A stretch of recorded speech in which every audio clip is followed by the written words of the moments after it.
Get ready for another wild ride. Over 100 episodes of retro gaming. Sit back and relax. It's time for another exciting episode of Memory Lane. Alright, so here we go. We have a Nintendo Power Magazine. Issue 99. And this is from, let's see here. Verify the month. I believe that this one is definitely from September, I believe. Actually, August 1997. As you can see right there on top. Alright, let's take a look at this magazine. On the front cover right there, we have Goldeneye 007. Pretty cool looking cover. This magazine actually does not have a shipping label on it, which, to be honest, that's pretty highly unusual. Normally they have shipping labels, because these all came from the same exact batch, but apparently this one might have been purchased at the store. Alright, so let's turn the page right here. It says, before we turn the page, let's read the headlines. We have Mischief Makers, Star Fox 64, huge N64 reviews, Robotron 64, Tetrasphere, and more.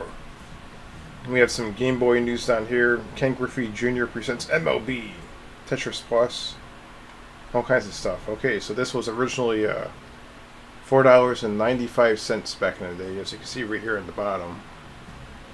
$4.95. Alright. And this has like an official little Nintendo seal right here on the bottom, which is weird. Not sure why they have that. Let's turn the page. And this is a 4K episode, so it's going to be a little bit more clear. I'm not going to really zoom in too much. Let's see if I can maybe move this table over just a little bit here so it's censored.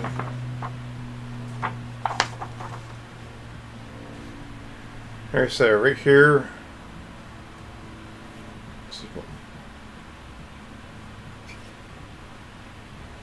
I'll try to center this a little bit more for you guys.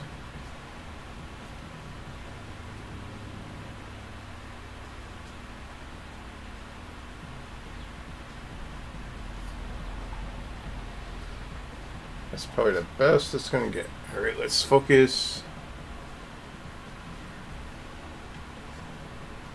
Just prevent ear sickness. This is a Star Fox ad right here. You have a hurl bag. You can throw up in that bag.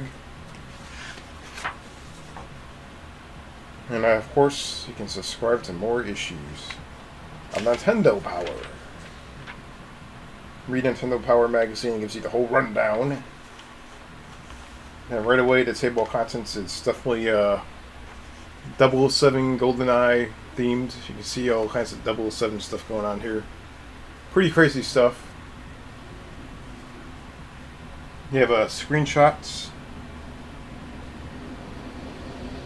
And of course you have table of contents. We have a 007 GoldenEye MultiRacing Championship, which there's a screenshot of it right there. It actually looks pretty good for back then. Actually, that's a nice looking screenshot. Star Fox 64. Pretty much a good rundown on what's inside this issue. You can see it right there. Table of contents. Issue 99, August 1997. Let's turn the page right here.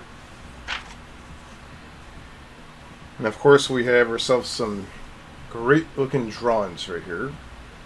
And what I'll probably do, since this camera has a lens, this is a Panasonic Lumix S5, so I don't have a lens that zooms in so far. So I'm going to bring the magazine closer to you guys so you guys can see it. Probably just like that.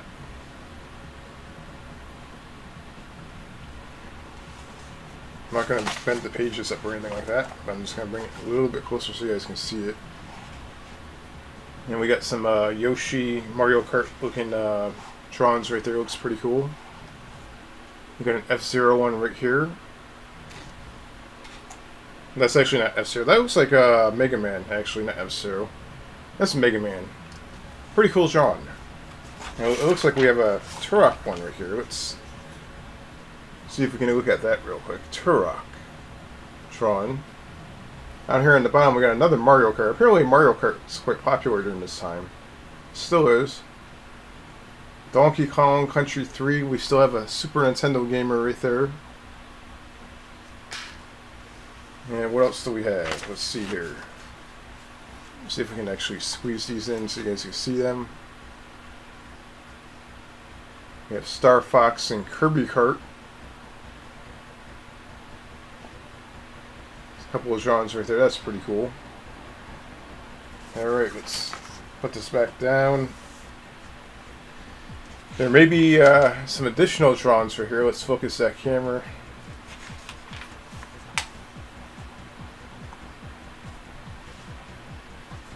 Alright, so we got the power chart. So as you guys can see right here on the side right here, this is the top 10 Nintendo 64 games. Currently right now, Mario Kart 64 is number 1. Which is the reason why we saw all those drawings. Tons of drawings on Mario Kart. And number 2 is Super Mario 64. Number 3, Turok. And this was back in '97, so keep that in mind. Number 4 is Star Wars Shadow of the Empire. You have Blast Corps, Star Fox 64, Goldeneye, Doom 64, Cruisin' USA, and Wave Race 64. Top 10 Super Nintendo games. Super Nintendo was still being mentioned at this time. We have The Legend of Zelda, Super Mario RPG, Donkey Kong Country 3. This is towards the end of the Super Nintendo's lifespan. Still kicking, still have pretty good games. But this is around the time that people are transitioning to the N64. Alright. Let's see what we got here. We have this picture of this dude right here. You can read that article if you want. Let's see if we can you guys can see that one. That's a pretty interesting picture. Looks like he works for Nintendo.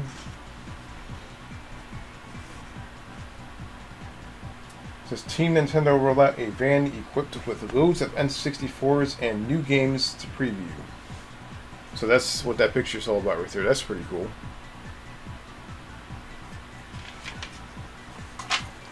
And then we have the Goldeneye Finale right here. Like tons of craziness going on here. Goldeneye, you got screenshots. Tons of screenshots, tons of crazy stuff. Tons of things going on here. Got a little bit of split screen action going on right there. And right there, and right there. So the best part of the game is the split screen. Tons of fun.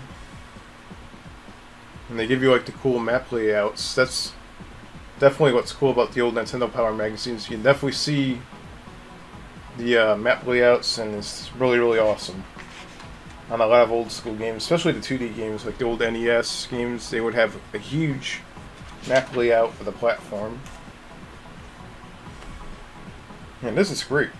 You can see like the whole rundown on everything. Check that out. If you guys have any memories playing GoldenEye back in the day, comment down below and let me know. So I remember playing it, and it was pretty fun. I kind of like Turok 2 better, I'm going to be honest, for split screen, and I loved Battletank's Global Assault for split screen, even though that wasn't technically a shooter, but that was definitely my favorite split screen game on the N64, that is.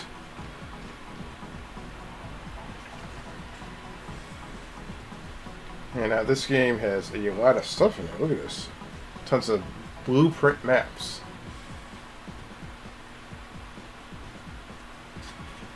Some pretty cool stuff right here.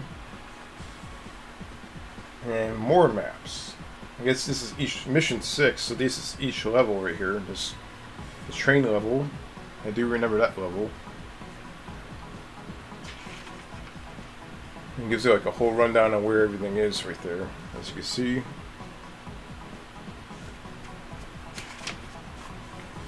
And then we have Mischief Makers. I don't know a whole lot about this game, but it looks pretty interesting. It looks like a, I guess, it looks like a shoot 'em up type thing, based on like the screenshot right there. Have you guys ever played Mischief Makers? This one game I never actually played. It definitely looks like it was a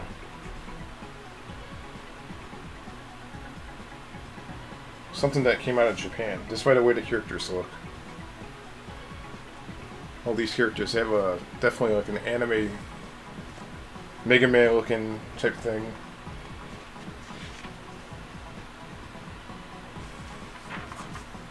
Looks pretty interesting. Maybe I'll try it out. Now we have a MultiRacing Championship. It's quite the common racing game on the N64. It's not that hard to find. I probably have a couple copies of that game. I know I have a copy of that game up there somewhere. Yeah, I can see it from here. I have it. This game right here.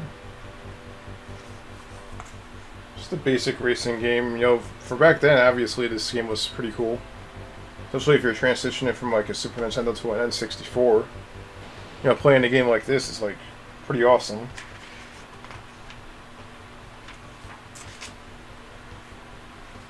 And then once again, you get like a huge like layout of the track and everything. And of course, in a lot of N64 racing games, you can take like little shortcuts and stuff like that. You can advance further into the race by taking shortcuts. And you know, at first glance when you look at this, it kind of looks like Sega Rally on the Sega Saturn. It has that look to it. So if you didn't have a Sega Saturn and you want to have Sega Rally, and looking at this, you may, oh, well, it's probably a good alternative right here.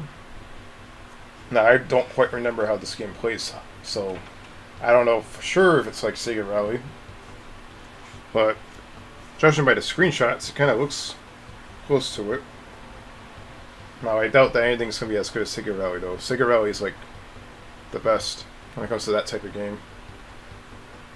We have the classified information. We've got cheat codes. Tons of cheat codes. Over here we have Turok. Got the Dino cheats. We got the Robin cheats right there. The Dana cheats. They add color. You can add color to the maps for some reason. And back then, any little cheat code was actually pretty cool. The big cheat right there. Apparently there is some cheats for Doom 64. There is also some cheats for War Gods. Cruising USA codes, which I had no idea that even existed. Huh. Maybe I should try some of these sometime. And what else do we have here? We got Dark Rift cheat codes. The Lion King cheat codes. Alright. What's this? Secret option screen. Go to the normal option screen and press B-A-R button, R button, and Y. And the secret option includes vulnerability and stage select functions. Pretty cool. Maybe we'll try that out someday. I have a Game Shark and the Game Genie. I love to tinker with that thing, so you never know what you're going to see. You also have Aladdin right here too, for the Super Nintendo. And it's pretty close to the same thing. Go to the option screen and press L button, select, go to the option screen, and, okay, I read that twice. That's how my eyes work on these. When it comes to reading any form of text My eyes jump around, and I literally read the same line twice. She just saw that. That's pretty funny. So my eyes don't fare too well on a large amount of text. Alright, so on the option screen, press the L button, R button, start, select X, Y, A, and B quickly on the controller. Actually, on controller number 2. You have to do that on controller number 2. Huh. That's pretty hilarious. Got some Mega Man X little strategy and cheat codes right there. Star Wars Shadow of the Empire. Star Fox 64. All kinds of crazy stuff going on here. Look at this. Star Fox 64. Got nice little cool little map layouts. Kind of looks like a River Raid type thing going on here. That's pretty cool. And for those of you who don't know what River Raid is, it's an old school Atari game. Pretty cool stuff. Look at this.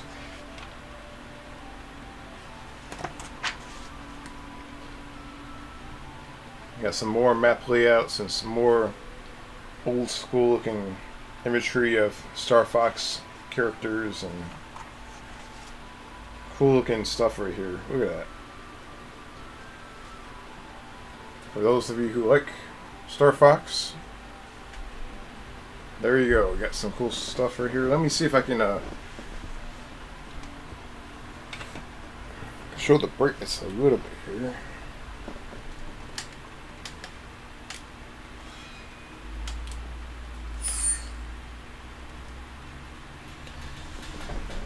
Maybe that might be a little bit better, I'm not sure.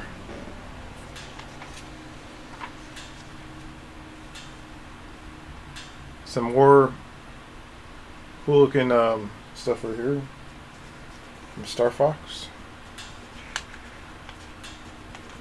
And we have a poster. Can we guess which poster this is? Well, we have a lot of Star Fox stuff behind it, so I'm assuming that it's going to be a Star Fox poster, but it's not. It's completely random. Let's look at this for a second. It's a Banjo Kazooie poster, and the older Nintendo Power magazines just randomly put posters, as random posters inside the magazines. They did not expect that, but that was actually pretty cool. Let's move back over here for a second.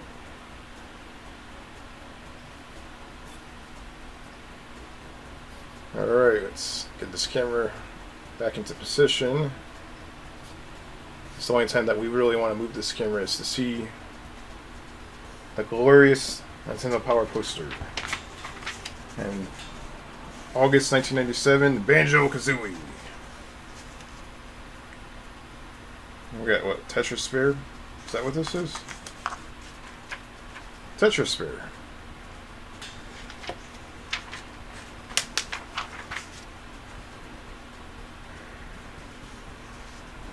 It's like a puzzle game. It's an interesting concept on Tetris. It is pretty warm today. It's almost time to turn the AC on, but not quite. I'm filming this in the month of April. Of course, by the time you guys see this, it's going to be August. We got tons of Tetrasphere imagery right here. I guess if you like Tetrasphere, you'll probably like this right here. I don't know if I actually have Tetrasphere or not. Don't think I do. Well, maybe I do, I'm not sure. Blast Corpse. Now that's a pretty fun game. You guys remember playing Blast Corpse? Pretty cool. We actually have a Blast Corpse comic book right here.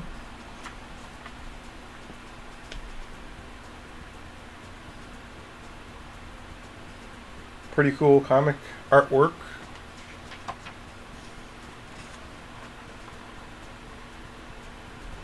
Let's check that out.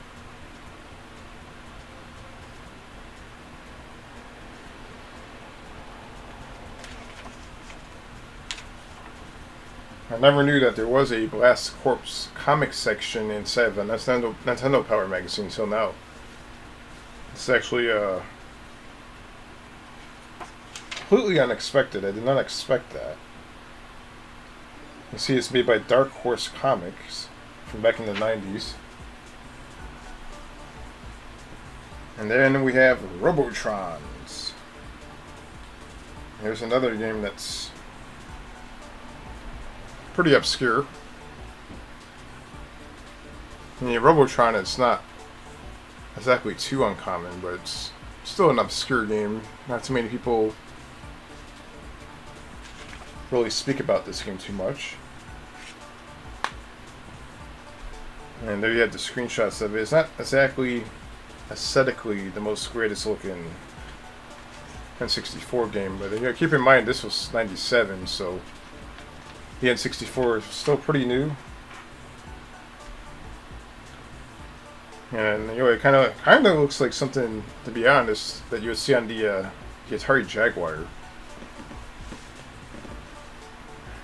This makes me wonder. Apparently the Atari Jaguar was quite the powerful console, and it was untapped potential. Like, no one actually really took full advantage of what the system could do. So I'm wondering if the system would have lasted long enough, like in the late 90s, early 2000s, if it would have lasted that long, would we be actually seeing some really good looking Atari Jaguar games back then that would match close to what an N64 game would look like? What do you guys think about that? Because there was definitely some N64 games, early N64 games, that looked like that one we just saw, that looked just like kind of like an Atari Jaguar game. And then we have a bowling game right here. Now, of course, it's definitely assuming that the Jaguar definitely had a lot more power. No, the N64, that is, had a lot more power than the Jaguar, so I'm not exactly sure how far the Jaguar could go, but I'm pretty sure it could do a lot better than its early library that it had. The small library that it had, it didn't really have too many games. We have the MLB Baseball Game Boy Edition, and we definitely have some classic screenshots down here. This kind of looks like a, not even an NES games. It kind of looks like a ColecoVision game or something. Look at this.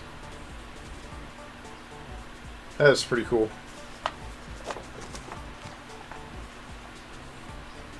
Alright, let's get this focused. Alright.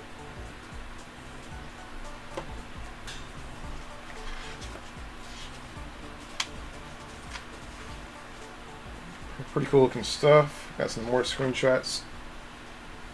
And again, not exactly the greatest looking baseball game. I'll say the greatest looking 8-bit baseball game. Well, I don't know if it's the greatest looking or not, but it's my favorite. It's Great Baseball on the Sega Master System. That game is awesome.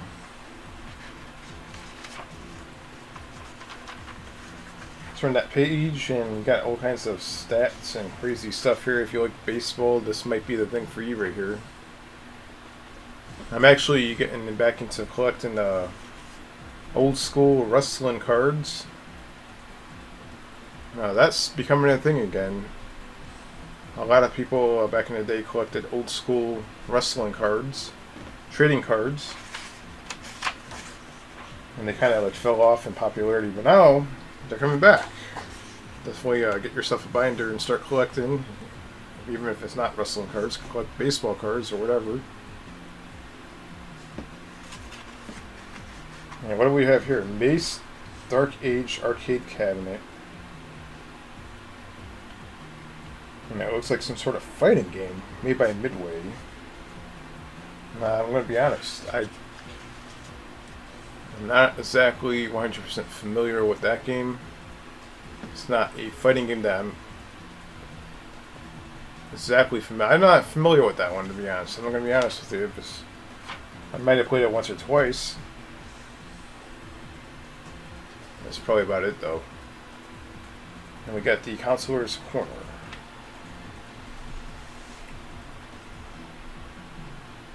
Got a lot of various different things right here. They're asking questions on stuff.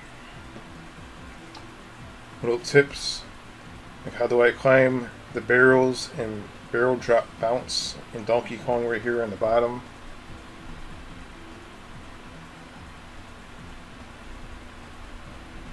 So you can see all kinds of stuff right there. You guys can probably pause that and read that. There's a lot of interesting stuff here. A lot of Donkey Kong stuff. Star Wars Shadow of the Empire stuff right there. Over on this page we got Blast Corps. Yeah, this is kind of like back in the day you would call the 800 number to get Nintendo support. So, especially on NES games, that's quite popular. So this is kind of like what this is right here.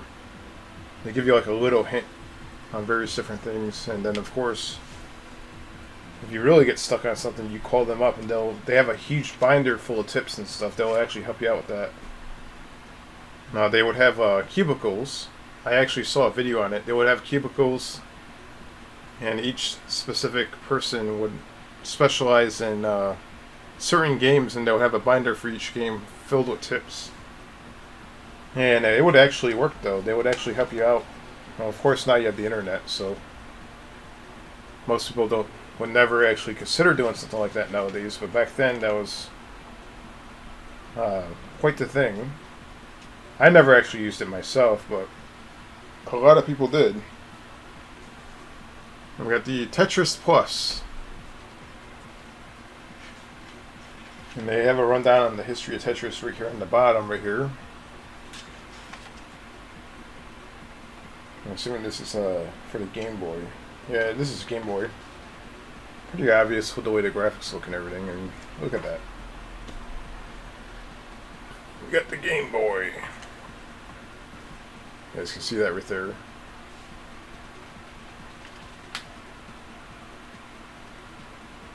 Pretty cool looking stuff. Standard Tetris looking game. You got 3 challenges right here for 3 different games. You have a Mario Kart 64 challenge, a Wave Race 64 challenge, and a Blast Corps challenge.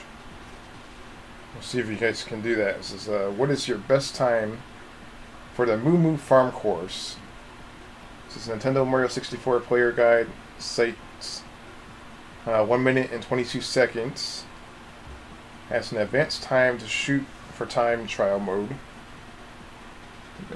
But if you stay off the big bumps, avoid tripping over the pesky moles, and pull a few extra power slides out of your racing helmet, you might find a way to surpass this record. So there you go, guys. Let's see if you guys can actually beat that record.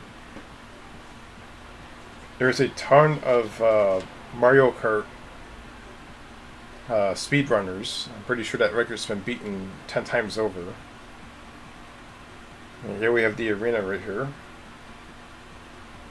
And this is actually pretty interesting. You can see right here, we actually have a Mario Kart. Let me see if I can get a little bit closer to this. So these are basically like the speedrunners right here. Back then, Mario Kart speedrunners back in the 90s. Now that is awesome. Back in 97, 18 seconds. I mean, I don't know how that's possible, but I've seen some people do some crazy stuff in Mario Kart, like hot walls and do all kinds of weird stuff. Apparently there is a ton. There's also some Mario 64 collect 100 coins in Trick Tick Tock Clock. And these guys did it right here.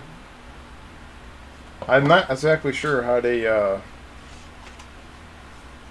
have proof of what they did. Maybe they recorded it on a VHS camcorder. Remember, back in the day, the Atari Activision games had contests where if you surpass a certain amount of points, you get Activision special little patches that they will ship to you as a reward. And you had to take a picture of your TV screen. And there is, if you look online, there is a handful of patches you can buy. Some of them go for a lot of money. And here we have some your latest player power guide to the latest release in August '97. Of course, you have Goldeneye.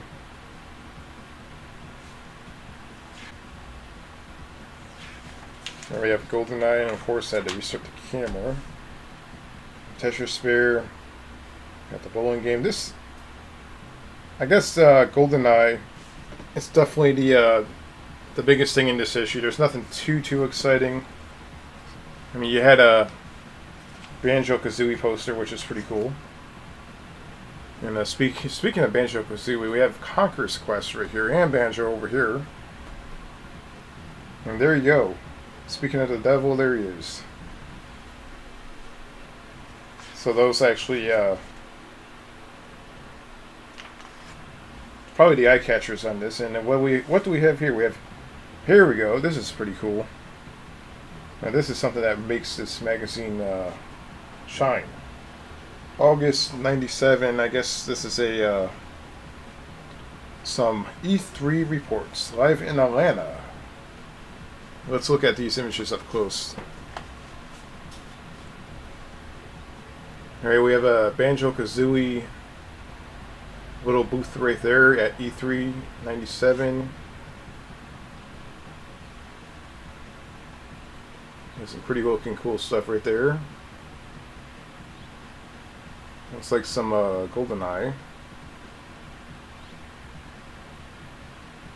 Looks like we have some baseball stuff right there. Ken Griffey. And oh, we almost spoiled the back of the magazine. Let's not do that. Alright, let's see if we can zoom in right here. And where the hell did the picture go for a second? The picture disappeared.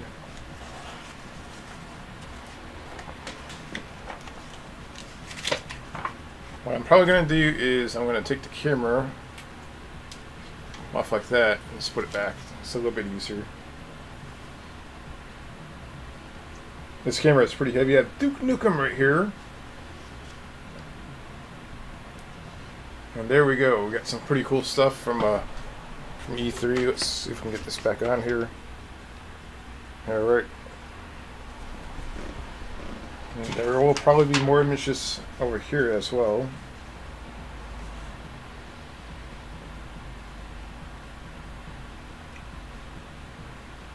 Alright, let's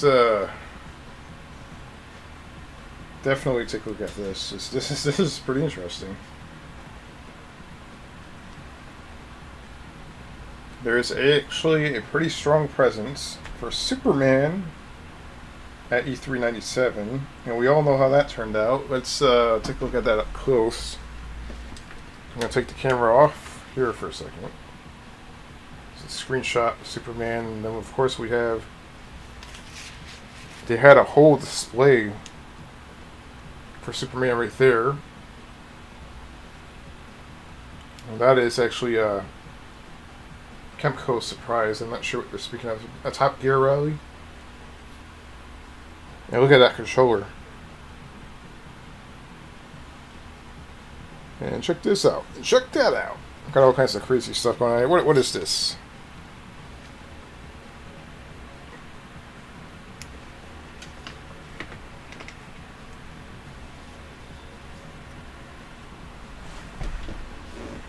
Alright, turn the page.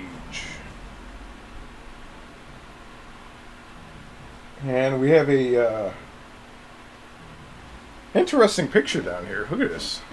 It's Miyamoto. And a few of his buddies.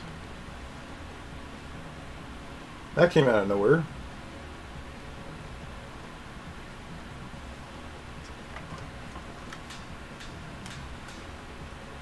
You guys can pause the video and read the article if you want. Apparently they interviewed Miyamoto. And this is really cool. I almost completely did not see this. I'm going to definitely, you know what? I'm going to take the camera off so you guys can see this a little bit better. This is pretty cool. If you guys like Star Fox, wait till you see this. Okay, I'm going to move this tripod for a second so I can get closer.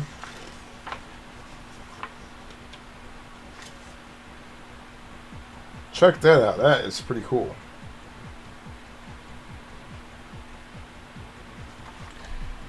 So he was actually in the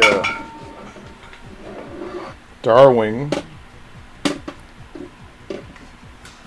And let's get this back to normal here.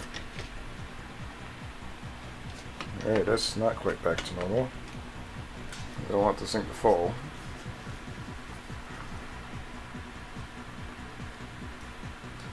That is probably the coolest image inside this magazine. And of course, we have a Game Boy ad right here. It says, "You won't believe your eyes." Your eyeballs, that is. And what they're advertising are Game Boy Pockets. Let's focus that camera. You guys can see the Game Boy Pockets right there. And I think I might actually have one of those Game Boy Pockets. Let's see if I do or not.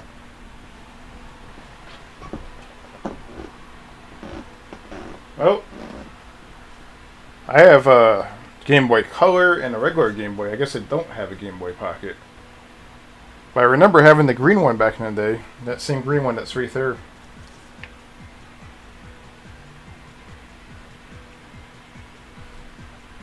Yep, that's the Game Boy Pocket right there. I had that green one right there. And that is the Nintendo Power. August 1997. What a awesome Nintendo Power that was. It ended up being really, really good at the end with the E3 images. And yeah, if you enjoyed that episode of Memory Lane, don't forget to give it a thumbs up and comment down below. And let me know what you think.